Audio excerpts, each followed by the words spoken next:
bun regăsit la o nouă ediție a Conexiunilor Spirituale, emisiunea unde aducem spiritualitatea cu picioarele pe pământ.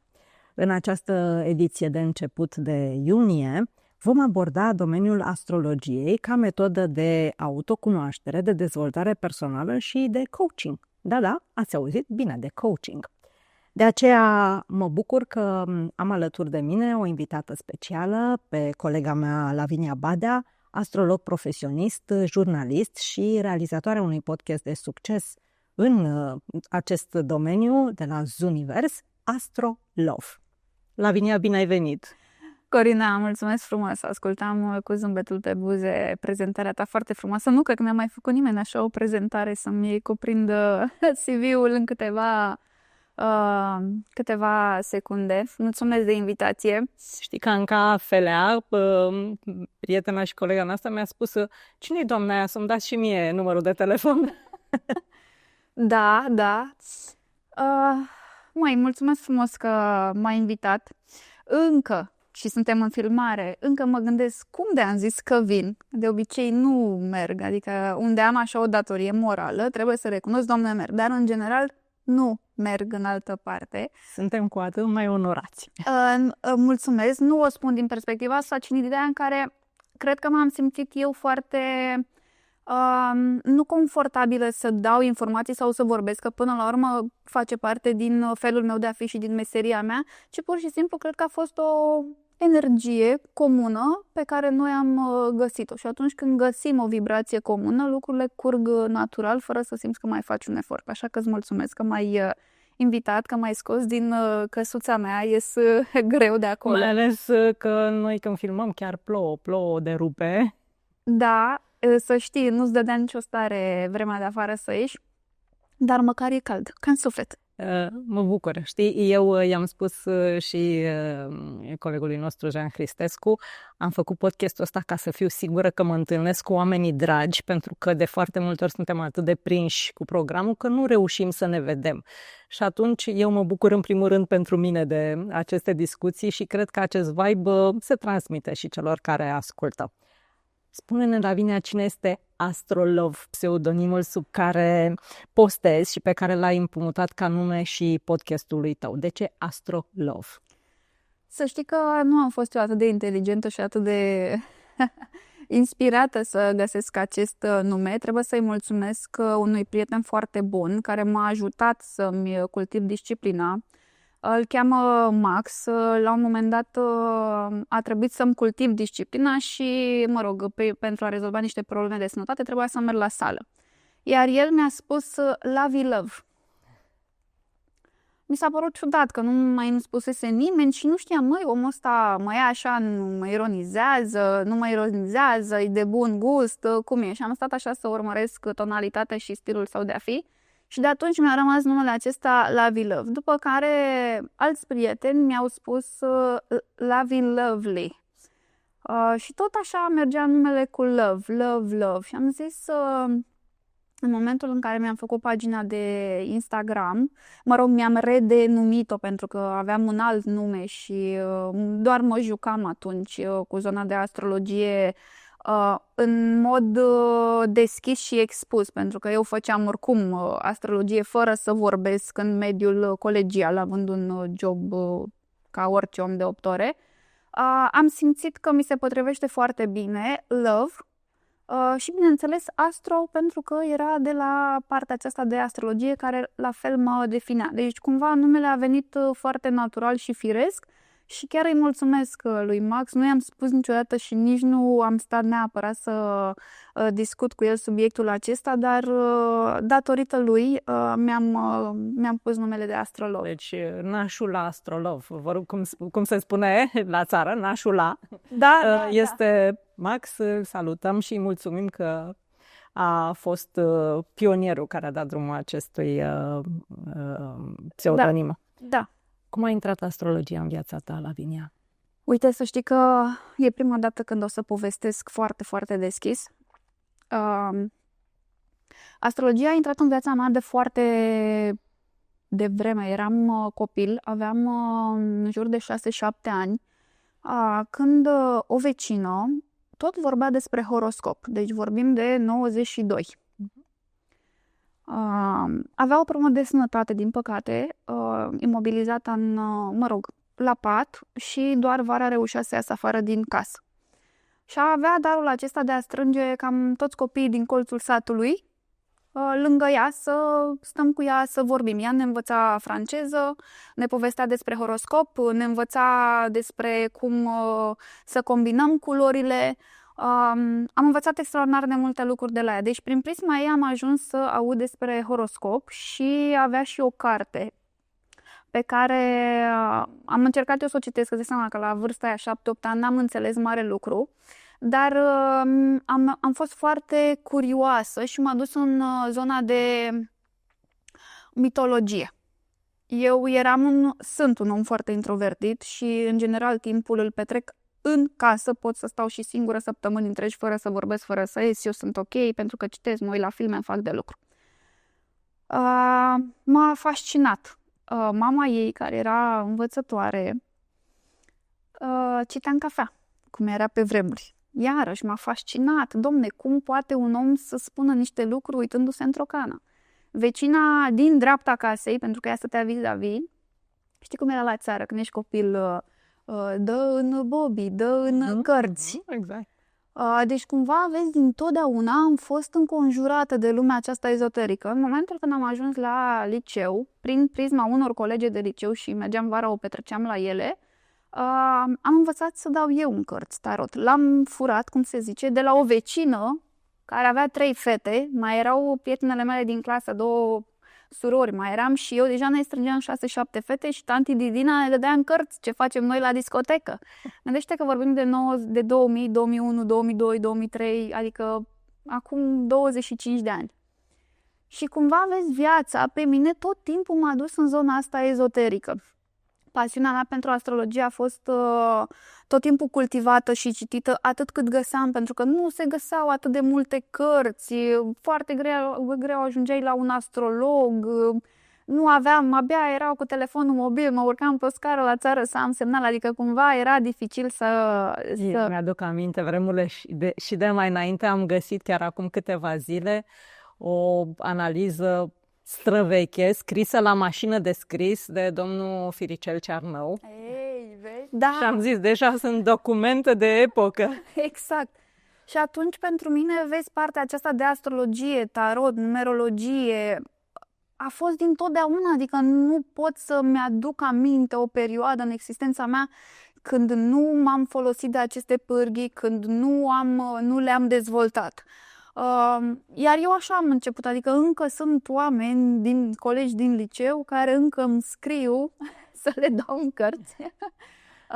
Deci cumva, vezi, a venit natural. Nu trebuie să recunosc și să-i fiu recunoscătoare lui Dumnezeu, Universului, nu știu, cui trebuie, pentru faptul că am avut acest noroc, că am fost atât de deschisă și că am putut să le cultiv, pentru că nu toată lumea poate cultiva o pasiune. Nu e ușor pentru oricine să renunțe la un job stabil după 15 ani de carieră și să zică gata, de mâine trag linie și nu mai vreau să activez în domeniul TV, presă, vreau să fac astrologie și să și reușești să te întreții, adică să fii cu adevărat profesionist, pentru că mulți sunt oameni care fac astrologie, dar nu își permit să facă doar lucrul acesta, așa că undeva cineva cred că a avut grijă de mine, dar am luat-o pe drumul greu, să știi, adică nici eu nu mi-am dat voie din prima, pentru că sunt un om foarte intuitiv, dar sunt și extraordinar de pragmatică și rațională. Și atunci am făcut lucrurile pas cu pas, nu cu răbdare pentru că mi-am dorit, ci pentru că pur și simplu așa a fost pentru mine drumul. Oricum, astrologia profesionistă este cu totul altceva. Sunt foarte mulți oameni pasionați care studiază, care citesc, dar în momentul în care faci o schimbare de genul acesta și treci de la astrologia amatoristică, să spun, la astrologia profesionistă, intervine și altă responsabilitate pentru formarea ta, pentru modul în care relaționezi cu clienții tăi și așa mai departe. Și aici vine întrebarea, Este astrologia un domeniu care poate fi studiat exclusiv individual? Să spun că, domnule, am niște talente extraordinare, găsesc toate cărțile, caut cursuri online și așa mai departe. Care este părerea ta? Pot să fac și astrologie profesionistă așa, autodidact? Cred că din punct de vedere intelectual avem capacitatea de a învăța orice. Dar, din păcate, nu avem toți același har. Ca atare, astrologia o recomand tuturor să citească, să înțeleagă bazele, arhetipuri, în primul rând pentru dezvoltarea personală. Dar dacă sunt oameni care își doresc să pornească pe acest lucru, cel mai safe ar fi să facă în paralel cu jobul pe care îl au. Adică dacă vrei să faci astrologie de la 18 ani, nu știu dacă o să-ți iasă, pentru că astrologia presupune să ai o anumită experiență de viață. Adică vorbim despre lucruri foarte profunde, e nevoie ca tu ca om să treci prin foarte multe situații, povești, să ai o anumită maturitate și intelectuală și din punct de vedere emoțional, să poți să conții emoțiile și problemele altui om încât să poți să vii cu o rezolvare. Dacă sunt persoane mai mature care își doresc să studieze, bineînțeles că da, adică chiar întotdeauna am recomandat și de aceea și scriu extraordinar de mult pe Instagram sau oriunde pot. Dar nu cred că toți oamenii pot merge în zona aceasta de a cultiva astrologia, cum nici eu nu aș putea să fiu mâine un matematician de succes. Suntem fiecare făcuți pentru anumite lucruri. Dar da, pot să înțeleg o ecuație, pot să fac un calcul matematic, dar nu la fel de ușor și de lin o să-mi vină cum fac astrologia, de exemplu, sau cum pot să scriu de frumos sau repede un articol. Deci, eu asta mă gândeam, știi, pentru că oareși cum avem un parcurs comparabil, să spun, și pentru mine astrologia este o altă meserie față de meseria mea de bază, dar mă gândeam că presupune, oricât ai studia individual, e vorba de formarea unui sistem de lucru și contactul cu cineva cu mult mai multă experiență. Hai să nu spunem pompos maestru, dar cu un om care are experiența acelui domeniu, care deja și-a format un sistem propriu și energetic deja are o anumită informație, pentru că noi știm foarte bine că astrologia nu este strict pe hârtie cu creion. În momentul în care faci harta unei persoane, cumva accesezi partea energetică și atunci este foarte important cine spune creionul în mână, cum se spune, și cu ce oameni lucrezi ulterior, astfel încât cunoștințele pe care le ai tu să le așezi într-un sistem, dar și informația să se grefeze pe un energetic curat, cum se spune, și lucrat. Da, cred că în primul rând e nevoie să ai această bază care vine din cunoaștere, adică te duci la școală și înveți. Eu personal m-am dus și am făcut cursuri cu absolut toți oamenii din România pe care i-am găsit că predau astrologie, de la Valeriu, Barbara, oriunde am găsit, Sorin Bratoveanu, Mihaela Dicu, adică nu am ratat niciun curs. Și dacă predă mâine cineva astrologie natală, domnule, eu tot mă duc la cursul acela, pentru că omul ăla poate vine cu o perspectivă, poate cineva de la cursul respectiv are o poveste anume de viață și înțeleg ceva și atunci îmi pic o fisă și îmi fac niște conexiuni, pentru că poți să ai cunoaștere, dar asta nu înseamnă că știi să o pui în practică. Poți să citezi mâine 5 cărți despre curaj. Nu înseamnă că păi mâine o să am curaj. 2 la mână, trebuie să ai o anumită experiență de viață tu ca om, să ai această capacitate de a fi matur și de a face aceste conexiuni. Pentru că atât în psihologie cât și în astrologie, exact cum ai spus și tu, nu vorbim doar că sunt eu Lavinia Badea, sunt minunată, senzațională și am soarele însăgetător. Sunt 5 milioane de alți oameni care sunt mai minunați și mai senzaționali ca mine. Trebuie să înțelegi arhetipul din spate, trebuie să înțelegi modul în care comunică planetele din harta unui om, trebuie să înțelegi povestea de viață, pentru că harta poate nu e unică. Toți avem aceleași planete, aceleași noduri nord, whatever. Ok, dar povestea de viața omului este unică, pentru că el în esența sa este unic, prin karma pe care o are din familia de unde vine, inclusiv în orașul în care a trăit persoana respectivă. Atunci trebuie să se plieze toate informațiile acestea, să poți să îi le explici, să îi le descrii, să îl ajuți să-și facă acele conexiuni. Pentru că rolul nostru al astrologilor este acela de multe ori de a ajuta omul să facă aceste conexiuni. Poate uneori într-o consultație astrologică pe baza hărții natale îi explici niște lucruri despre el pe care poate le conștientiza, poate pe unele nu le conștientiza. Cumva cred că aici este rolul nostru, să îl faci să înțeleagă de ce rămâne într-un tipar, de ce poate repetă o istorie a mamei, a tatălui, a unei bunici. Și totodată cred că îmbinând această maturitate emoțională ca și astrolog, adică tu la rândul tău ai trecut prin diverse experiențe și aici nu mă refer la unele ușoare, reușești să înțelegi prin ce trece omul acela, deci este extraordinar de important să-i conții emoțiile, nu să îi le înțelegi și atât.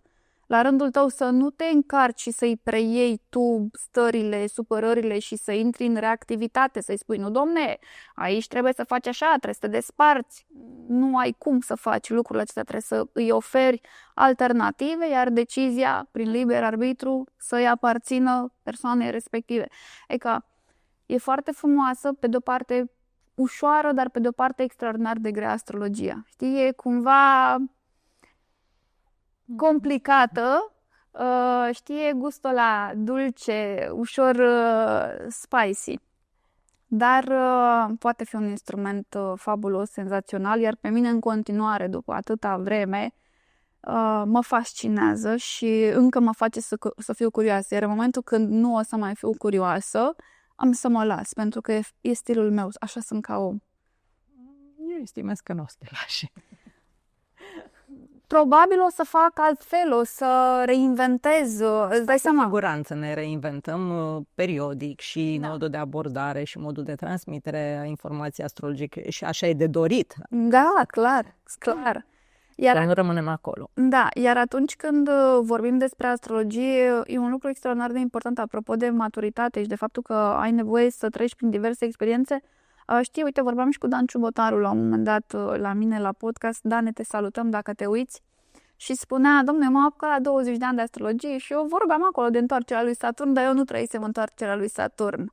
Și apoi a înțeles el ce înseamnă întoarcerea lui Saturn și altă capacitate a avut de a lucra cu oamenii. Și asta cred că se aplică și la noi. Nu știu, eu la 40 de ani lucrez într-un fel, tu că ești mult mai experimentată ca mine, clar poți să lucrezi mult mai profund.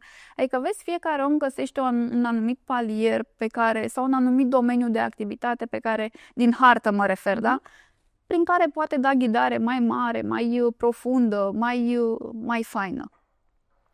Și ajungem la astrologie ca instrument și de autocunoaștere, pentru că asta ai spus tu, că putem să-i ghidăm pe alții și să le dăm informație de calitate după ce am aplicat întâi pe noi, după ce ne-am descifrat pe noi, nu total, pentru că și noi avem lecțiile noastre și în continuu lucrăm la noi, dar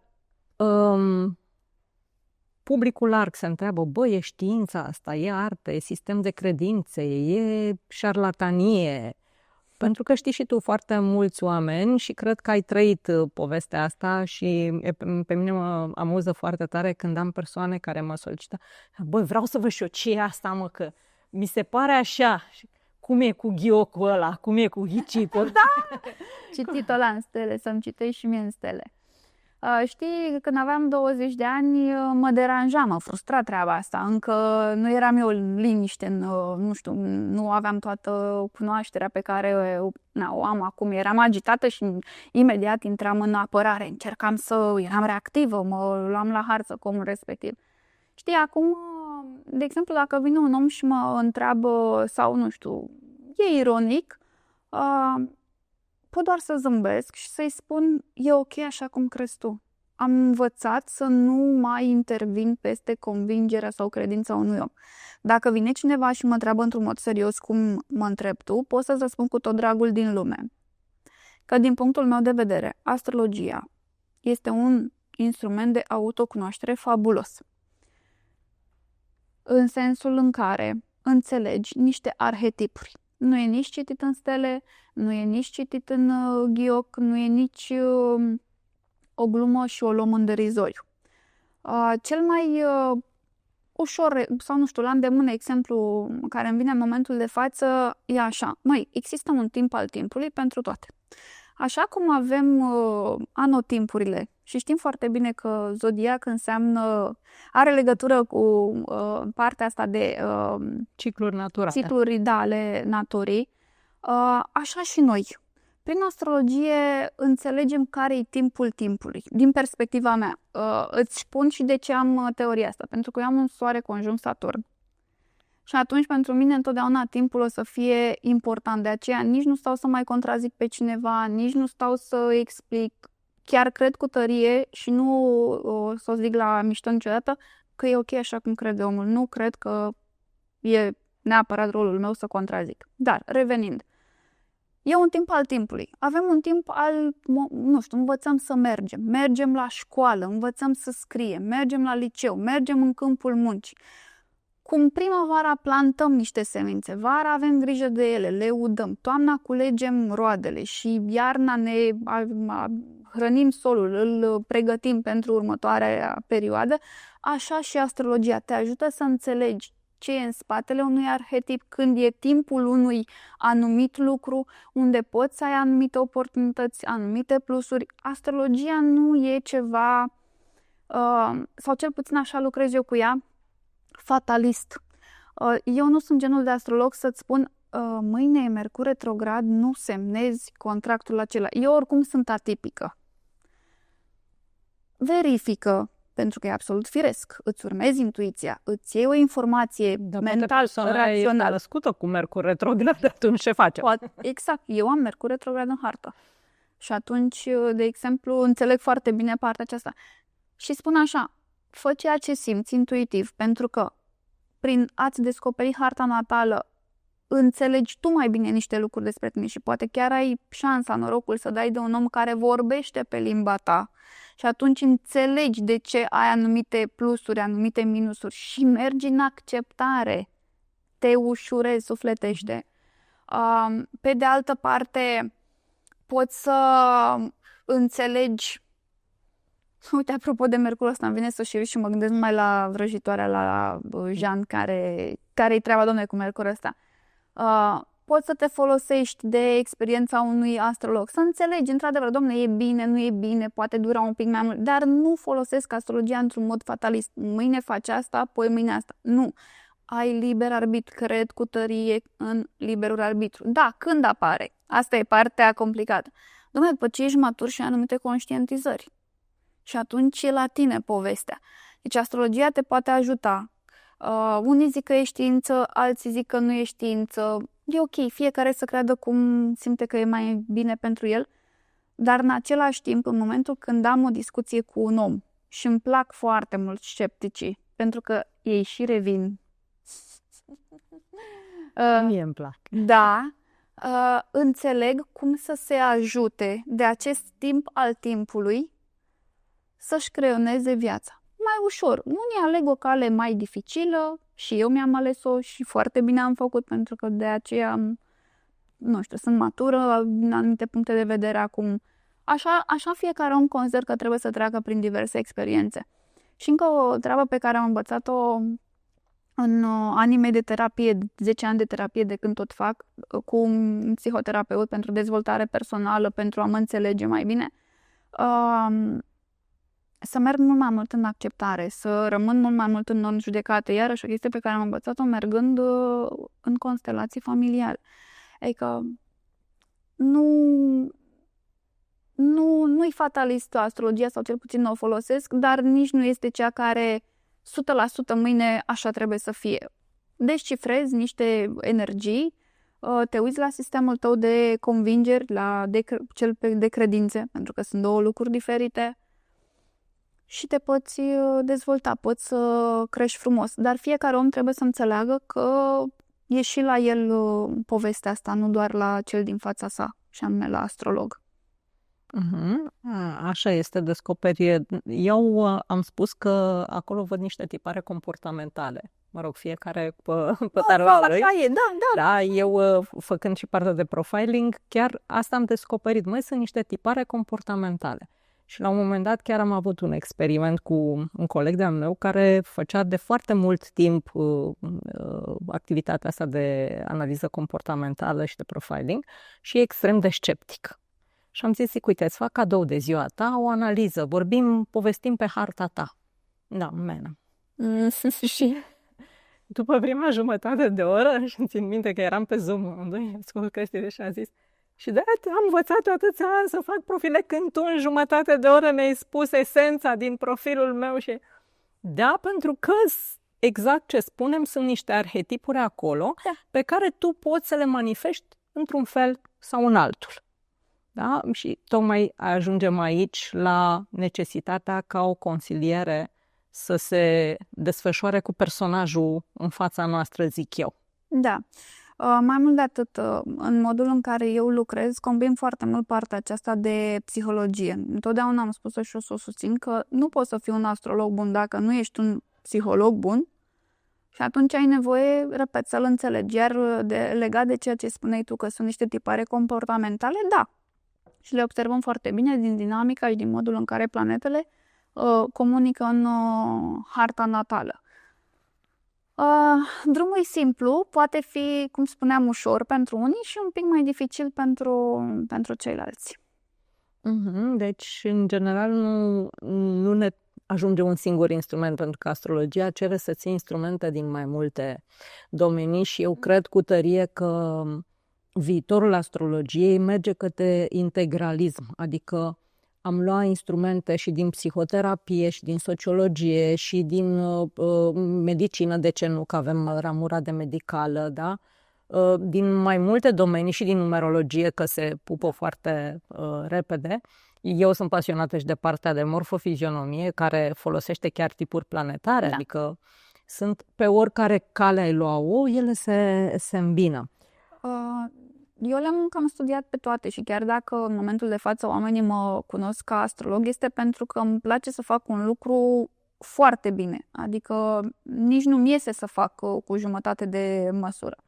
Și atunci, din experiența mea, astrologia, să știi că le conține pe toate. Adică e cea mai complexă și destul, hai să nu zic dificilă, dar le conține. Adică nu poți să mergi la numerolog și să-ți spună altceva față de ceea ce îți va spune un astrolog, din ce am observat. Ele sunt complementare informațiile, dar de principiu astrologia reușește să-ți răspundă la întrebările pe care le ai. E regina mamă, cum se zice. Da, ai observat și tu că din ce în ce mai multă lume apelează la consilierea astrologică, deși părerile sunt împărțite. Foarte mulți ajung la consilierea astrologică într-un moment în care n-a mai funcționat nimic și hai să mergem și acolo, ca la dezlegări vorba aceea, poate o găsi ceva tantia aia în stele să ne spună. Pe de altă parte, sunt oameni care sunt curioși să se cunoască și care vin cu acea doză de scepticism, da? Dar consilierea astrologică modernă, pentru că foarte mulți probabil au în minte și partea comercială a astrologiei, da? Și partea mai veche, știi și tu că în astrologia tradițională și marile figuri, da, astrologice erau un pic profesorale, așa, adică nu prea comentai, îți dădeau o sentință, un verdict acolo și normal că este frica omului. Cred că și tu te întâlnești cu povestea, aoleu, spuneți-mi ce e de rău ca să știu întâi. Sau ce îmi spuneți de nașpa? Da, vezi, avem o responsabilitate foarte mare pentru că putem să setăm fără să ne dorim un om. Și atunci, în consilierile noastre, consider că e foarte important să fii extraordinar de atent la cum deschizi discuția, la cum duci discuția. Avem și acel tipar de om care vine în consiliere și e setat să audă ce vrea el să audă sau înțelege ce vrea el să audă. Uite că mi-ai ridicat-o la fileu și chiar de dimineață am avut o consultație cu o fată care tot vine la mine odată la ceva timp. Și dimineața îmi spune, știi, Lavinia, ne-am auzit acum jumătate de an și mi-ai spus că undeva spre aprilie o să vină către mine o ceva, o ofertă pe zona de job sau se poate schimba ceva. Ce firar să fie fix în ultima zi din aprilie a venit. Chiar mă gândeam că, uite, domne, n-a venit. Dar să știi că am ținut minte că mi-ai spus că nu trebuie să accept. Și zic, stai. Zic, nu sunt eu. Zic, nu știu, poate ai... Curca borcanele. Da. Poate ai mai consultat pe diplomată. Zic, eu nu folosesc așa ceva. Nu, cu mine discutase, dar i-am spus așa. Măi, și dacă vine ceva către tine, cercetează, e posibil să nu fie neapărat ceea ce îți dorești în momentul de față. Ia căuta un anumit job, într-un anumit domeniu de viață. Și n-a fost de unde își dorea, iar eu am atenționat-o. Poți să te duci, poți să cercetezi, ia-ți de acolo o experiență, o cunoaștere, cunoști un om. Se plimbă, se schimbă energia. Eu niciodată nu spun un om, fă sau nu, adică nu mă reprezintă, deci mă cunosc foarte bine. Zice, da, vezi, a mie mi-a rămas așa aminte, nu, asta căuta ea, să găsească cumva niște scuze, să nu-și găsească un job, vezi autosabotarea asta cum a funcționat. Și chiar am stat toată dimineața și am reflectat la povestea asta și mi-a părut rău așa că, vezi, sunt unii oameni care cumva poate nu sunt atât de pregătiți să ia informația așa, cum o oferi. Și cu atât mai mult trebuie să ai responsabilitate în modul în care te exprimi. Și apropo de fata respectivă, da, a venit acea ofertă, dar tot angajatorii au sunat în cele din urmă și au spus că nu mai au nevoie. Deci n-a fost nevoie nici să accepte, nici să decline. Dar dacă era situația în care ar fi vrut să renunțe pe baza acestei informații, n-ar fi fost chiar ok. Deci cumva, vezi, asta e tipologia de om pe care cumva cred că, la care noi astrologii cumva cred că avem un rol mai important să subliniem mai mult modul în care oferim informații. Pentru că au nevoie de liber arbitru oamenii. Da, oamenii vin de obicei din nevoia de control asupra contextelor de viață și mulți vin din zona aceea de imaturitate emoțională în care e mai bine să decidă cineva din exterior ce am de făcut, că dacă mie mi-a spus astrologul, în el dau cu ouăle sau cu florile, nu contează, dar plus că mai funcționează, eu zic că e foarte bine și tu știi că toți colegii noștri care sunt buni profesioniști au fiecare în felul lor un background foarte solid de studii, da, de studii universitare, de studii de toate felurile și cam toți au și noțiunile acestea de neuroștiințe. De ce? Pentru că creierul nostru este foarte ușor programabil. Și atunci, dacă eu vreau să fiu un astrolog de succes și o să-ți bag în cap că o să ți se întâmple povestea asta și rulează programelul acela, pe o să se întâmple, tu o să-ți profeția auto-împlinită, nu? Da. Și după aceea o să spui, vai, dar sunteți extraordinară, doamna astrolog, cum mi-ați spus mie asta și cum s-a împlinit. și orgoliul meu o să fie foarte hrănit. Dar exact aici intervine responsabilitatea noastră, să știm și cum funcționează creierul uman și să intuiești dacă omul acela vine din frică, din nevoie de control și chiar dacă vine așa, să-l balancezi, să le reechilibrezi, să-i dai un pic de optimism, să îl faci să vadă și alte perspective, pentru că în general, când omul vine într-o situație de stres, este precum calul ăla cu ochelari. El se uită doar la problema lui și nu mai vede că în jurul lui mai sunt încă 359 de grade în afară de gradul ăla la care se uită. Și atunci astrologul îi spune, hello, știi, cercul zodiacal are 360 de grade, nu mai gradul ăla la care te uiți tu. Da, și poți să-l ajuți să înțeleagă care sunt oportunitățile pe care le are în perioada următoare, chiar dacă nu iese, nu știu, situația pe care dumnealui încearcă să o rezolve. Poate nu e momentul pentru acea situație, poate mai trebuie să înțeleagă ceva, să experimenteze ceva până la urmă. Și cu cât ai în stresul ăsta, în controlul ăsta și te focusezi pe situația aceea într-o energie foarte joasă, negativă, normal că nici nu o să-ți iasă. Și atunci la astrolog, practic, vii să înțelegi care sunt oportunitățile, unde sunt domeniile de activitate în care lucrurile pot curge un pic mai greu. Asta nu înseamnă că sunt blocaje, asta înseamnă că trebuie să înțelegi ceva. Și chiar poți să descifrezi, să înțelegi, uite de ce, uite cum, uite cât timp îmi poate lua mie situația aceasta. Și da, oamenii vin la astrolog atunci când sunt în situații destul de dificile, e ceva dramatic, simt că nu mai găsesc soluțiile. Aș recomanda și tare mult mi-ar plăcea ca astrologia să fie chiar un instrument de autodezvoltare și oamenii să nu mai fie în disperarea aceea, știi, când doare foarte tare.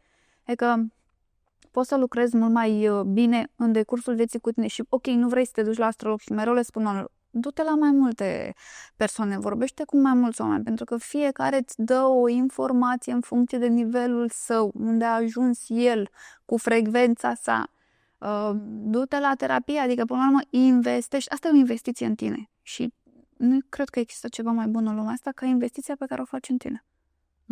Ție cum ți-a schimbat concret astrologia viața? Uite, într-o situație în care te-au ajutat foarte tare informațiile astrologice pe care le aveai. O, Doamne, dar au fost atât de multe, Doamne, nici nu respir, trăiesc astrologie, dar cel mai greu moment din viața mea și să le vorbesc cu oamenilor un pic și eu am nodul sud conjunct cu Pluton Scorpion.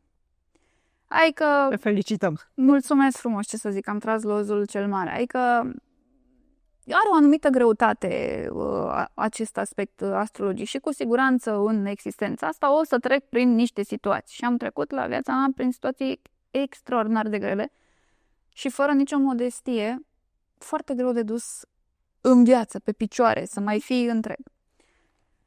Tatăl meu, care nu mai e acum printre noi,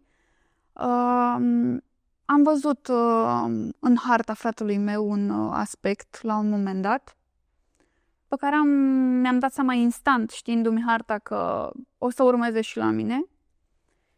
Iar tot chinul ăsta, tot calvarul ăsta, au fost ani crunți de suferință, spitale, groaznic.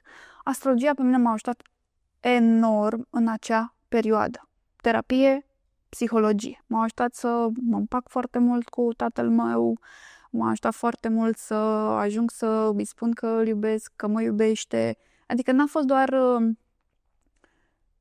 o metodă prin care în momentul acela am aflat niște informații. Am mers atât de profund din punct de vedere emoțional, mental, psihologic, fizic. Am trecut prin toate stările posibile și imposibile.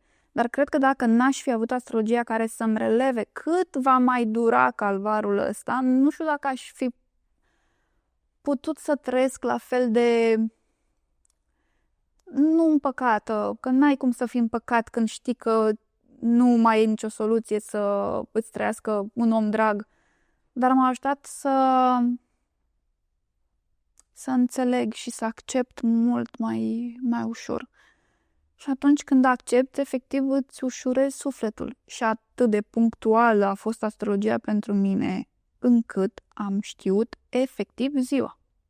Adică când știi astrologie și te mai și corelezi emoțional, mental, bine, vorbim și de tatăl meu, adică e o situație aparte, astrologia este ceas. Nu are cum să dea greș. Dar da, trebuie să îndeplinești mai multe lucruri. Și atunci ăsta cred că a fost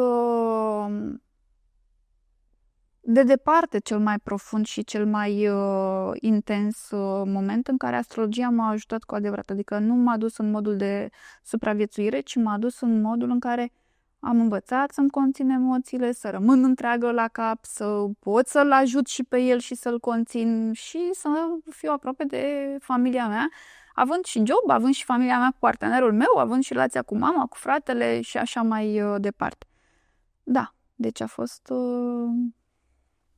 ce pot să zic, n-am cuvinte de cât de recunoscătoare sunt, dar în același timp a fost și partea foarte dureroasă ca înainte să se întâmple să o știu. Dar ăsta a fost darul nodului sud cu Pluto, să știu dinainte și să pot să duc.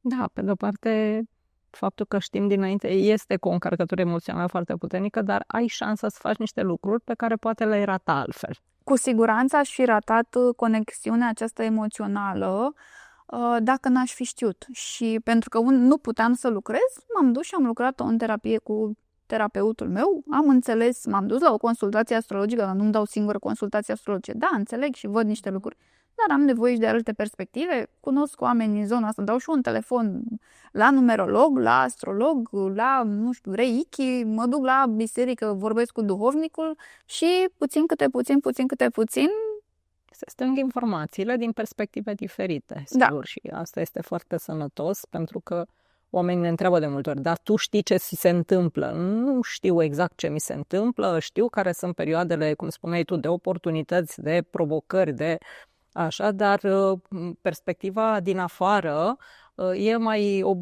detașată, da, mai amplă și poate să vadă lucruri. Eu știu că am avut această experiență la una din seriile mele de cursanți, deci erau după inițiere în astrologie, dar era cineva cu un dar.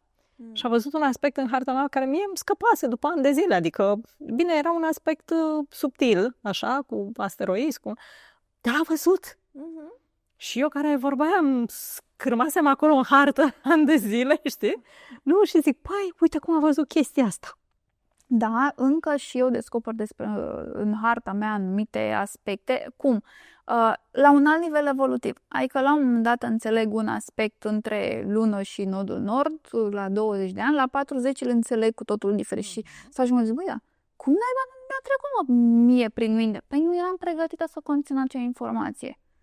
Și știi cum e? Și dacă e clar în hartă și nu trebuie să dai informația, bă, nu vezi aspectul, zici că nu trebuie aici. Deci de-aia zic că, măi, e un timp al timpului pentru toate și oricât am vrea să grăbim, nu o să putem să grăbim.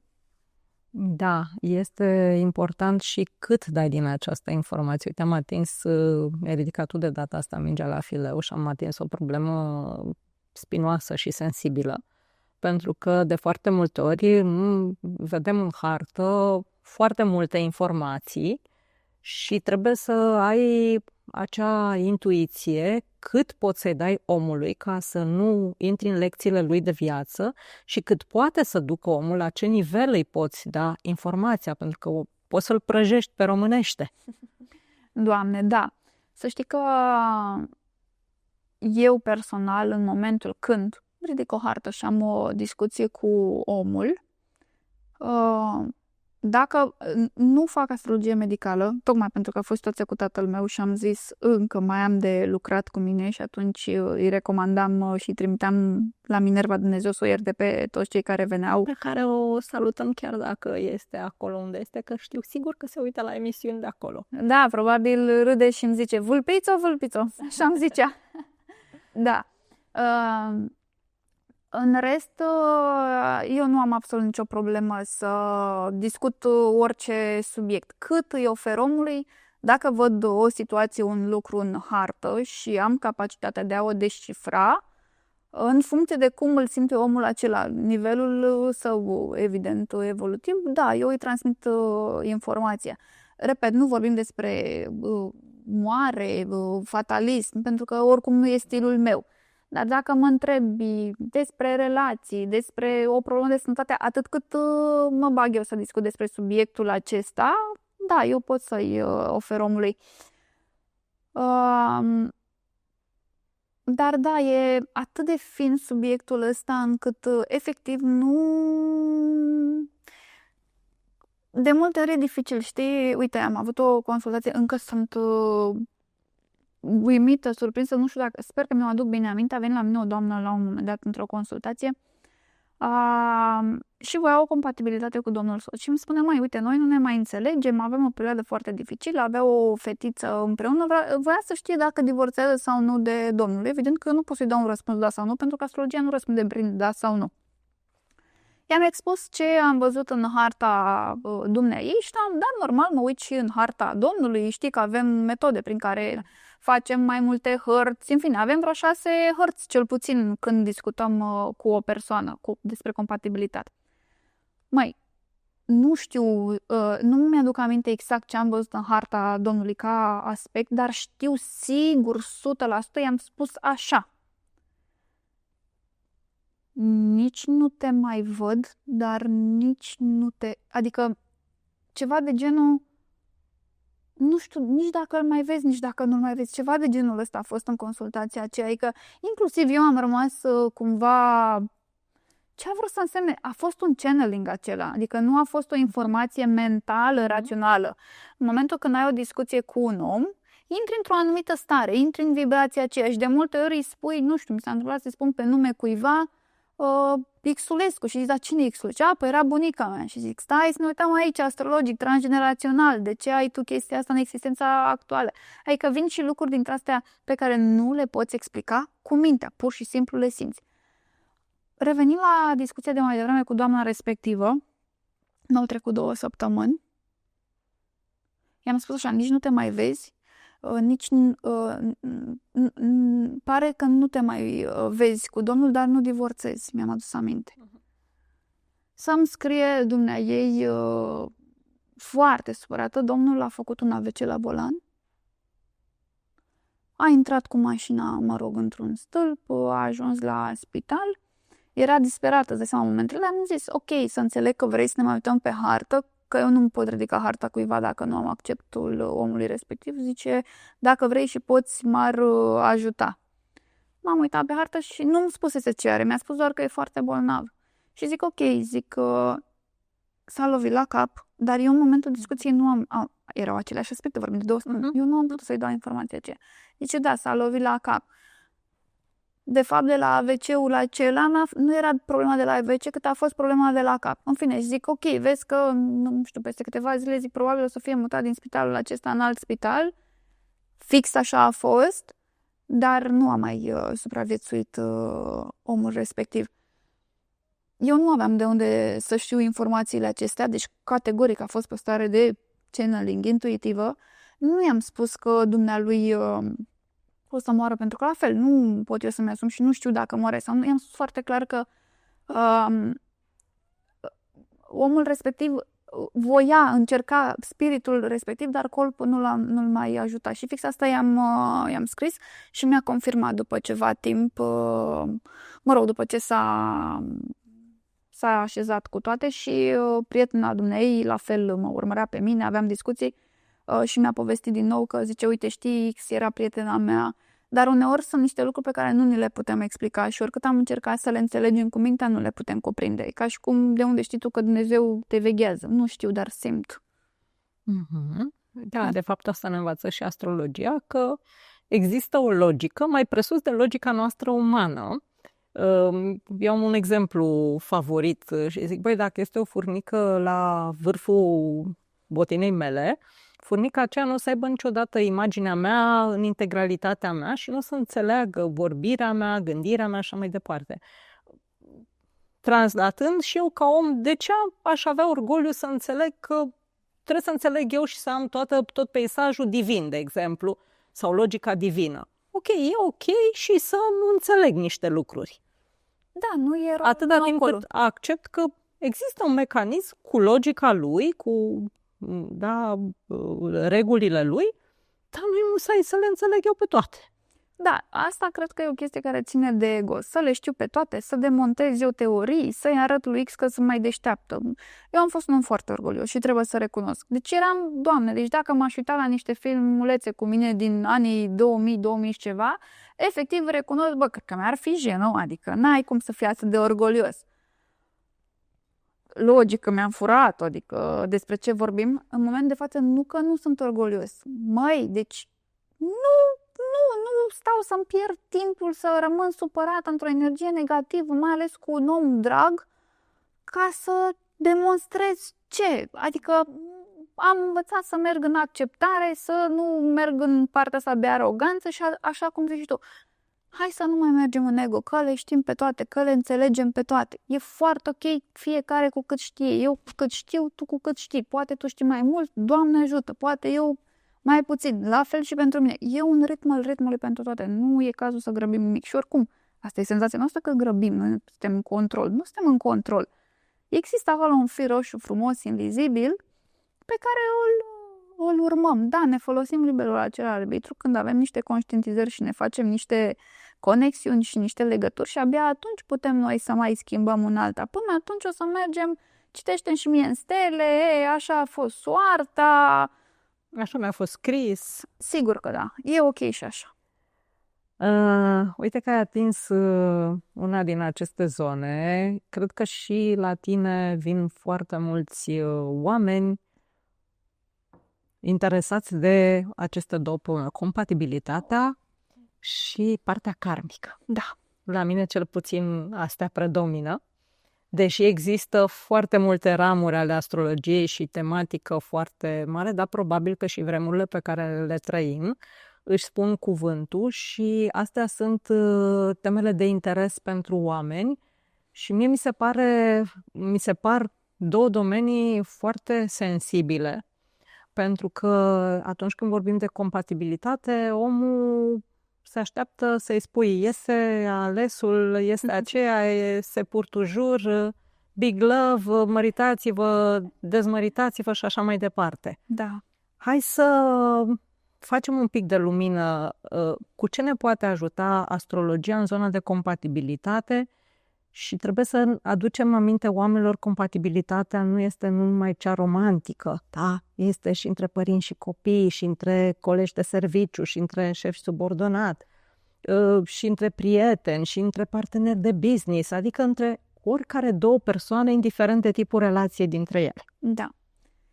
Compatibilitatea e foarte complicată. Adică chiar mi se pare că e foarte greu să faci această, să traduci această poveste pentru un om care vine așa cu o deschidere foarte mare și cu o dorință extraordinară încât să-i spui e relație karmică, e suflet pereche. Adică e un subiect foarte sensibil și într-adevăr și la mine lumea tot pentru partea asta de compatibilitate vine. Compatibilitatea ne ajută foarte mult să mergem în acceptare din punctul meu de vedere. Prin compatibilitate, sau cel puțin cum lucrez eu, pot să-ți explic care sunt punctele forte ale voastre ca și cuplu și care sunt temele de viață pe care e recomandat să vi le lucrați încât să ajungeți fix acolo de unde am pornit, la acceptare. Oamenii au observat că au senzația asta că îi pot schimba pe ceilalți. Eu cred că e o parte de asta de ego foarte dezvoltată undeva. Eu nu merg pe teoria că oamenii pot schimba oameni. Eu consider că un om se poate schimba în momentul când are el o conștientizare și își poate face o conexiune cu trecutul său. Nu o să învățăm niciodată din povestea lui X sau lui Y încât să integrăm la nivel emoțional, energetic 100%. Da, cu mintea pot să cuprind informație. Dar comportamentul poate denota altceva. Și în general am observat că se întâmplă fix atunci când spui eu niciodată. Deci eu niciodată. Știi ce face bărbosul? Își ia notițe, ce ai spus? Ce tu niciodată? Acum ați trimit. Eu cred că atunci când spui eu niciodată, tu acolo în subconștient. Deci parcă mi-ar plăcea și mie să încerc o dată. Ai o chestie de asta de o temă în domeniul de viață. Eu niciodată nu o să iau bani din portofelul mamei. Eu niciodată nu o să accept să fiu înșelată. Nu ne dorim, dar se poate întâmpla. Să accepti, nu să te înșele. Că de înșelat poate să te înșele și să nu afli. Doamne ferește, dar se poate întâmpla. Și atunci, când vorbim despre compatibilitate, mie personal cel mai dificil mi se pare să traduci, dar și să-l faci pe un om să înțeleagă că e despre el, despre cât se poate dezvolta în acea relație, despre a accepta și a tolera. Mi se pare genial cuvântul ăsta. Poți să tolerezi situația X și omul știe, își răspunde singur. De multe ori îți răspunzi cu mintea, dar nu vrei să accepti. Știi? Pentru că poți evident să și negi. Deci compatibilitatea te ajută extraordinar de mult, nu ca o sentință. Că, știi, unii la început vreau să văd după o lună de zile, mă mărit, fac copii cu el. Păi, vorba lui Jean, mâine la 5 sau când vrei să pui cununia ca să știm ce stabilim. Stai puțin să înțelegi. Uite, ăsta e arhetipul tău, ăsta e tiparul tău relațional. E stilul tău. Uite care e stilul lui. Îi și explici, uite, fix de asta l-ai atras ca să înțelegi. Și rămâne la tine, la liberul tău arbitru. Vrei să înțelegi, să înveți lecția mai greu, mai lin, o însușești, vrei să o duci pe mai mult timp, te hotărăști că ai liber arbitru. Cel puțin eu așa îi pot explica unui om. Dar recomand întotdeauna să faci o compatibilitate, să ai un reper. Dar să nu-l folosești fatalist ca o sentință. Cred că sunt astrologul care a cunoscut cel puțin 100 de astrologi prin prisma podcastului și am văzut oameni care lucrează total diferit de mine. Iarăși e foarte bine. Dar nu pot să fiu de acord cu ideea asta, nu e bun pentru tine, nu trebuie, nu se poate. Rămâi acolo să-ți vezi tema de viață, reflectează asupra ei, ok, nu vrei să mai rămâi în relația asta, ți-asumi tu, dar lucrează tema altfel. Pentru că altfel tema aceea o să o repeți, adică nu putem să fugim, știi, precum găina, fugim, dar ne împiedicăm la un moment dat. Și atunci, din punctul meu de vedere, compatibilitatea este esențială cu fratele, cu mama, cu tatăl, cu partenerul, să înțelegi tema ta de viață, punctele acelea pe care ți le apasă ca butoane și ce poți să faci mai departe. Și încă o chestie foarte importantă, întotdeauna recomand să oamenii să se uite în hărțile cu părinții, să-și înțeleagă părțile acestea de butoane, cum le spunem. Doamne, nu pot să suport lucrul X. Ok, clar, l-ai experimentat în copilărie și ți-e foarte greu să lucrezi. Dar dacă nu-ți lucrezi tema aceea tu conștient, o să atragi un partener fix pe tipul ăla, care o să-ți se pară la început frumos, deștept, minunat, mai ales dacă e un Neptun pe acolo mai complicat aspectat. Să spună ochelarii roz la început. Da, și te trezești după un an, 2 ani și zici, Doamne, dar cine e omul de lângă mine? Și tot încerci să-l schimbi pentru că de fapt tu visezi și proiectezi și nu se poate, oricât ne-am dorit. Și am multe exemple din compatibilitate, wow, foarte complicate și foarte frumoase unele, dar și extraordinar de complicate. Pentru că oamenii nu vor să se raporteze la realitate și la circumstanțe și rămân acolo în ceea ce își doresc ei mai presus de orice, dar nu-și dau seama că se blochează. Da, de foarte multe ori majoritatea sunt femeile care vin să facă compatibilități, pentru că ar vrea să știe cam cum să manipuleze partenerul. Dom'le, ce îi place în pat, cum să-i așa, ce să-i povestesc, ce să-i zic, să-mi ziceți dumneavoastră, da? Și aici ar trebui să tragem acel semnal de alarmă că nu putem face compatibilități, așa cum spuneai tu, fără acordul unei persoane. Și dacă eu am cunoscut pe cineva la bar și ăla era matol și am luat data și ora nașterii și mă apuc să fac compatibilități, nu ne pare bine să trăiți, trebuie să mâncăm și noi o pâine, să ne plătim facturile, vă luăm banii dacă vreți, dar nu ne lasă o instanță de sus. De ce? Pentru că intrăm în sufletul unui om, în viața unui om, fără acordul lui. Și întotdeauna eu îi pun pe cei care vin, ți-ar plăcea ca cineva să-ți umble prin hartă, ca în sertarele tale cu lenjerie intimă, fără să-ți spună. Dar da, când vine un potențial cuplu, sau vin două persoane interesate amândouă de această problemă, dar le poți da niște instrumente în care să facă să curgă mai lin relația aceea. Băi, uite, tu comunici așa, la așa, e bine tu să mai taci și să mai asculți când îl vezi că se ia, sau să pasați mingea. Da, pe scurt, în compatibilitate noi putem să vedem așa. Cum sunt oamenii aceia din punct de vedere emoțional? Dacă sunt gusturi comune sau nu. Poate unul are o fire mai independentă și are nevoie să-și ia rucsacul în spate și vrea să plece cu băieții la mare, pe munte, sau poate ea. Adică putem să înțelegem cum percepe, cum înțelege, cum poate să trăiască sau să aibă o reacție partenerul și inclusiv la părțile acestea. Exact cum ai zis, măi, cum comunicați? Păi nu, dacă avem un Mercur în Săgetători cu viziune de ansamblu și unul cu Mercur în Gemeni care e repede, mâine și spontan, au lucruri în comun, dar la un moment dat se poate rupe un film. De ce? Pentru că energiile acestea la un moment dat se pot bloca dacă nu știi să lucrezi cu ele. Nu înseamnă că oamenii nu pot avea relații dacă nu vin la la compatibilitate. Înseamnă că poți să înțelegi ca să accepti de ce omul acela e în felul acela. Asta este cuvântul cheie. Să accepti, să tolerezi, dar nu... Și să nu mai e personal, pentru că foarte multă lume are impresia o ia personal. Băi, are cu mine ceva, mi-a zis povestea asta. Nu e despre tine, nu mai fi în ego că nu ești tu, nu știu, cel mai important om de pe pământ. Toți suntem importanți într-un anumit fel, dar nu în sensul ăsta, în cuplu. Repet, partea asta de ego e complicată. Deci, din compatibilitate poți să afli extraordinar de multe lucruri și mai mult poți să înțelegi cum să-ți creionezi chiar și următoarea perioadă. Măi, așa cum știi despre tine, la partea de predicție, aici am niște oportunități, aici am niște plusuri, la fel poți să vei omul ăsta cât de mult te susține, cât de mult te sprijină, cum poți să lucrezi tu cu partea aceasta de la el, cum poți să-i dai tu susținere, pentru că, vezi, avem un limbaj pe care trebuie să-l găsim de comun acord. Adică trebuie să vorbim pe limba partenerului. Degeaba ești tu foarte deștept și foarte smart dacă nu știi să transmiți informația încât să o ajungă la omul ăla. Adică uneori trebuie să ne și pliem pe stilul de a fi al unui om. Trebuie să-i vorbești pe limba omului. Știți expresia asta? Atunci, printr-o analiză de compatibilitate, poți să-ți iei niște repere din perspectiva asta.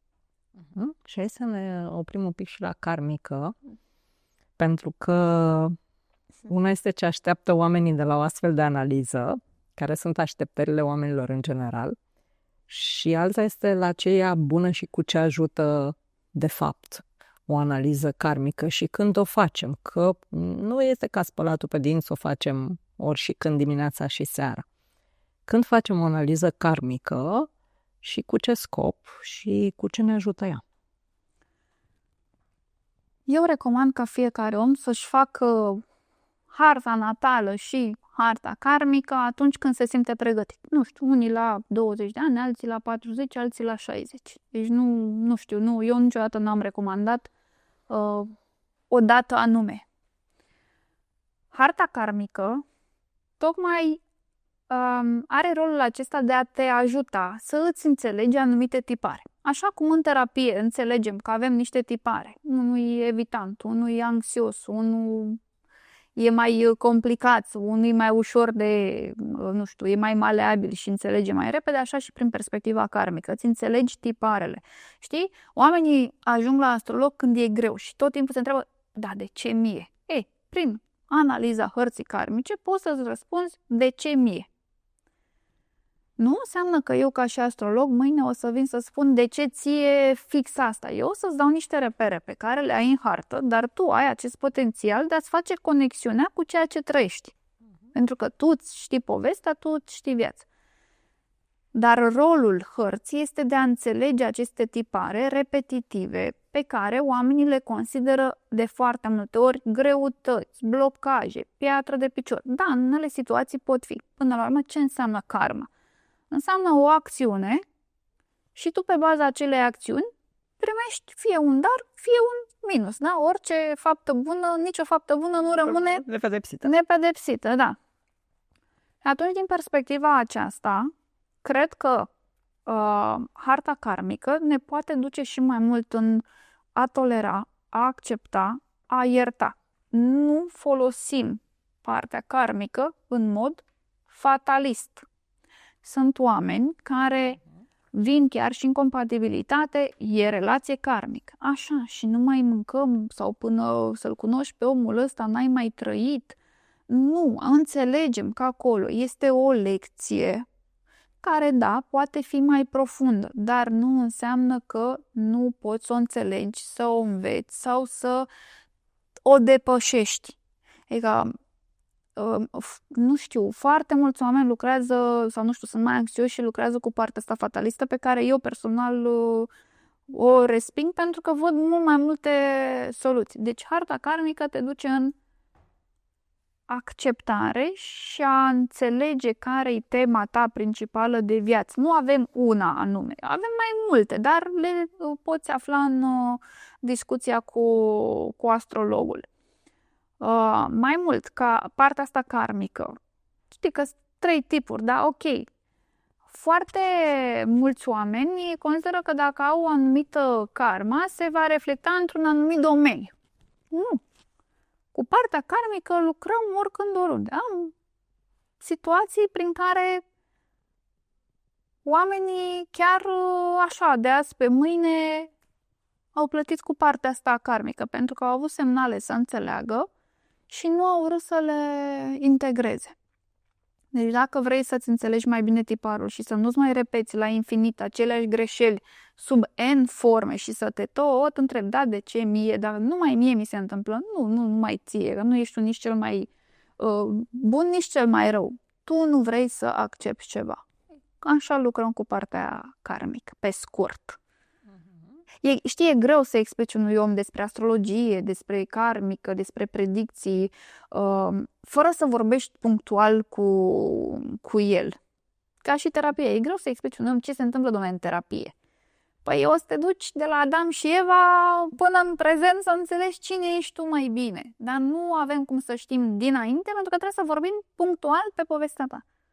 De ce ție în prezent ți-e frică de foc? Păi pentru că atunci când erai mic, bunica a căzut și s-a ars cu un cărbune. Poftim. Și tu ai rămas cu povestea asta. Atunci, vezi, e greu să explici. Da, 2025 și 2026 se pare că sunt niște ani destul de provocatori și noi care ne-am uitat pe aspecte și dăm din codiță de bucurie, trebuie să spunem oamenilor că este o perioadă care le aduce multe oportunități de creștere. Da. Și din confort nu prea creștem, ca să se înțeleagă. E diplomat.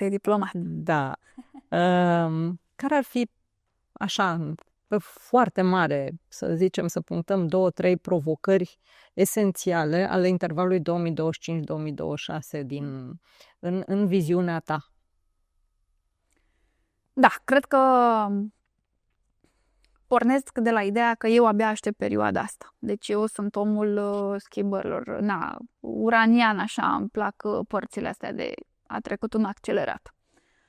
Cred că anul ăsta va fi foarte fain, dar pe de o parte cu foarte multe evenimente neprevăzute în momentul când Uranus va ajunge în Gemeni. Și care se va petrece pe 7 iulie, adică destul de repede. Cam o lună, da. Ei, eu aștept de foarte mult timp aspectul acesta, tocmai pentru că îmi place foarte mult ideea asta de dezvoltăm și schimbăm partea mentală. Poate Uranus, fiind o planetă care răspunde de impredictibilitate, ne va ajuta să mișcăm niște tipare psihologice, să vedem lucrurile și dintr-o perspectivă diferită. Da, nu o să fie strălucit pentru că o să vrem totul de ieri și pe repede înainte și o să fim cumva entuziasmați sau grăbiți, dar cred că atât cât ne-a mai rămas din anul ăsta, aspectul acesta cu Uranus în Gemeni ne va aduce schimbări. Pe termen lung, modul în care Uranus și Pluto vor comunica, e clar că vom avea schimbări extraordinar de mari în ceea ce privește partea tot de comunicare, de cunoaștere.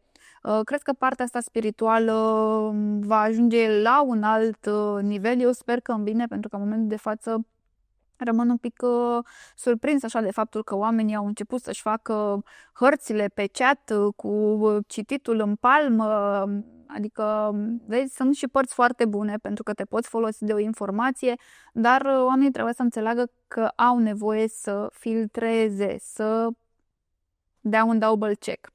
Deci cred că ăsta e aspectul care poate fi mai provocator, care ne poate scoate mai mult din context. Bineînțeles că toamna cu partea de eclipse poate fi destul de... În general, când avem eclipse, e clar că se încheie niște cicluri. Dar altfel, 2025 cred că ne va lăsa un pic mai mult în pace. Cel puțin partea a doua pare mai lină ca primele 6 luni. Și Marte schimbă semnul, nu va mai fi acest dute vino cu retrogradarea, cu întâlnirea cu Pluto. A fost nebunie, s-a văzut și la nivel social, politic, în fine, alte discuții. Iar pentru 2026, cel puțin așa cum mă uit eu în momentul de față, rămân deschisă la ideea asta de schimbare și de dansul acesta între partea spirituală și partea asta în care reușim noi să o transmitem mai departe. Până la urmă, pe mine asta mă interesează. Eu personal nu fac astrologie mundană în sensul că nu o să mă vezi niciodată să discut pe harta unei țări sau a unui candidat. Nu știu dacă ajunge informația. Nu mă mai sunați, că nu vin. Vă rog frumos. Refuz, pentru că nu e treaba mea. Mie îmi place să lucrez în alt mod. Dar ce pot eu recomanda? Să integrăm și mai mult partea de adaptabilitate. Adică mi se pare un cuvânt esențial și știm foarte clar că adaptabilitate înseamnă inteligență. Întotdeauna vor supraviețui cei care vor avea capacitatea de a se adapta. Da, la nivel colectiv, având în vedere că nodurile sunt tot pe axa Fecioară-Pești, să fim atenți și la partea asta de cât de pragmatici suntem și cât de visători suntem. Cred că Saturn și Neptun ne vor aduce aspecte frumoase anul viitor. Cred că vor mai avea loc tot felul de descoperiri în zona asta de sănătate.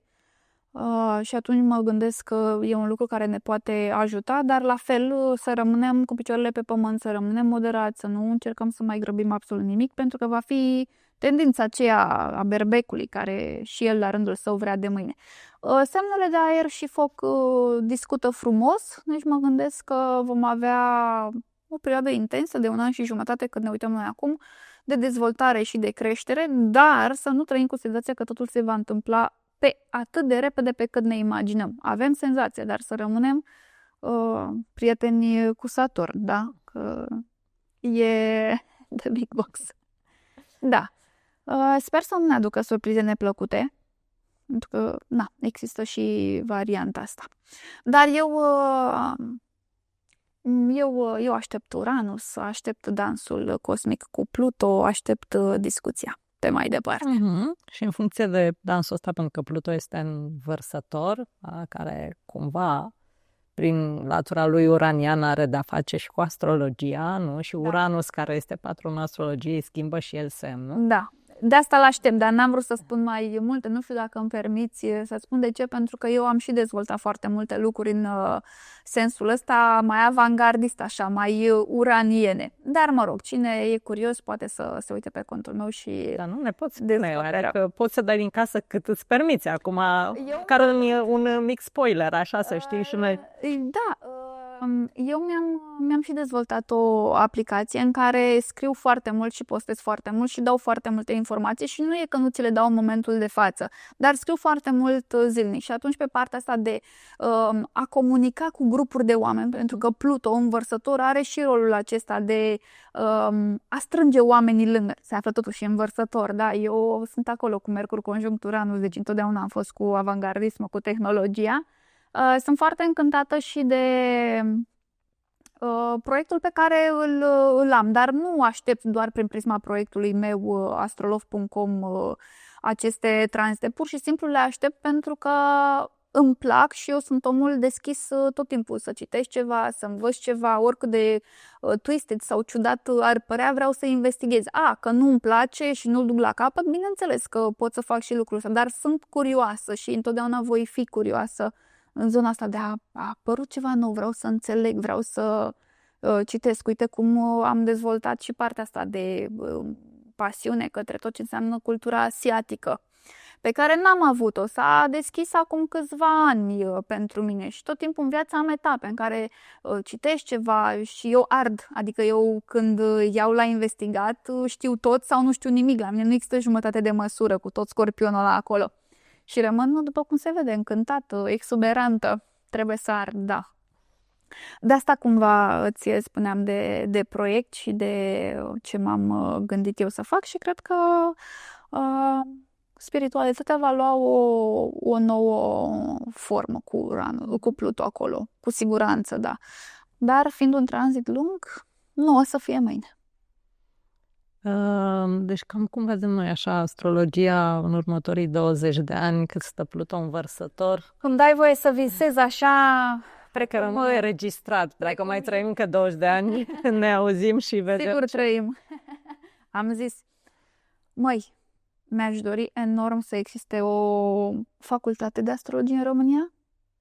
Merităm. Sunt extraordinar de mulți oameni cu dar și cunoaștere în România. De ce trebuie să merg în Londra să-mi fac studiile? De ce trebuie să mă duc în Republica Moldova sau în Rusia? De ce trebuie să stau neapărat online? De ce noi nu ne putem lua oamenii care au skill-uri să le dăm locul de drept și să îi învețe pe ceilalți? De ce să nu folosim astrologia, numerologia, tot ce înseamnă latura aceasta ezoterică și într-un trib? Vărsătorului îi place, cu o comunitate, cu un trib. Adică asta mi-aș dori foarte mult, să existe o facultate, să existe ceva nu știu, să rămână acolo undeva România pe hartă cunoscută sub forma aceasta. Pentru că, da, sunt foarte mulți oameni faini în zona de a preda în România. Da, așa este. Avem mulți oameni citiți, oameni cu, uite, mă întorc la Minerva, ale cărei lucrări sunt de tip enciclopedic. Știi tu că le tot citești, le recitești și tot găsești informație acolo și mă gândesc că, știi, roata lumii se învârte, până la urmă astrologia a fost la începuturilor baza, da? Era o știință într-adevăr inițiatică, da? Și așa cred că și trebuie să rămână. Nu este pentru oricine și este ok, adică nu înseamnă că nu te duce capul sau nu, ci pur și simplu fiecare domeniu și alege oamenii. Astrologia te alege pe tine, nu tu pe ea. Să știi că da, așa este, astrologia te alege, pentru că cel puțin mie așa mi s-a întâmplat. Eu nu m-am văzut, sunt un om foarte rațional, nu m-am văzut eu astrolog, adică eu am zis că o să fiu așa, jurnalist sau psiholog, adică scurt, n-aveam alte opțiuni, ceea ce s-a și întâmplat, adică am ajuns să merg în zona asta de jurnalist, a fost jobul meu, psihologie, mă duc la terapie de 10 ani, nu sunt psiholog, dar clar, numai lucrând cu mine, citind, m-am dezvoltat foarte mult, adică nu eu am ales-o, ea m-a ales, oricum trebuie să fiu recunoscătoare universului și să știi că iubitului meu, pentru că dacă nu era el în viața mea, nu știu dacă aș fi avut curajul necesar să renunț la un job și un venit stabil și să fac astrologie. Trebuie să te întreții, ai și tu ca orice om, rată, chirie, întreținere, lumină, adică nu e o decizie de azi pe mâine. Dar uite că îmi mulțumesc în primul rând mie și o spun din iubire față de mine, din aroganță, că am avut această îndrăjire și capacitate de a mă cultiva mai mult, de a-mi atrage în viața mea un om care să mă conțină, pentru că iarăși ne atrage oamenii, nu îi alegem, și la rândul meu să primesc susținere din partea lui încât să ajung unde sunt. Și mulțumesc și terapeutului că m-a ghidat frumos. Lavinia, oamenii deja te cunosc. Noi o să lăsăm în descrierea emisiunii cu acordul tău și datele tale de contact și site-ul tău și emisiunea ta care poate fi vizionată pentru că abordezi teme foarte diverse și sunt oameni din toate generațiile și din toate specializările conexe astrologiei. Și cred că este un podcast care merită vizionat și ca material didactic dacă ești pasionat de domeniu. Îți mulțumesc tare mult că ai venit și am purtat această discuție. Eu bifez la întâlniri de mult așteptate. Vă mulțumesc! Adevărul e că noi am vorbit anul trecut în vară. Cam așa, da. Noroc că mai câte un podcast, mai filmăm Batuba eu și reușim să ne vedem. Mulțumesc tare mult și vă mulțumesc și dumneavoastră că ați fost alături de noi la această discuție. Mulțumesc sponsorului ediției acutonics.ro, doamnei Andreea Dinu, care ne găzduiește în spațiul cabinetului dumneei de terapie. Îi mulțumesc colegului meu Ciprian Mitran, make-up artist, care mi-asigură machiajul și vă aștept cu drag la o nouă ediție a Conexiunilor Spirituale, să aducem spiritualitatea cu picioarele pe pământ. La revedere!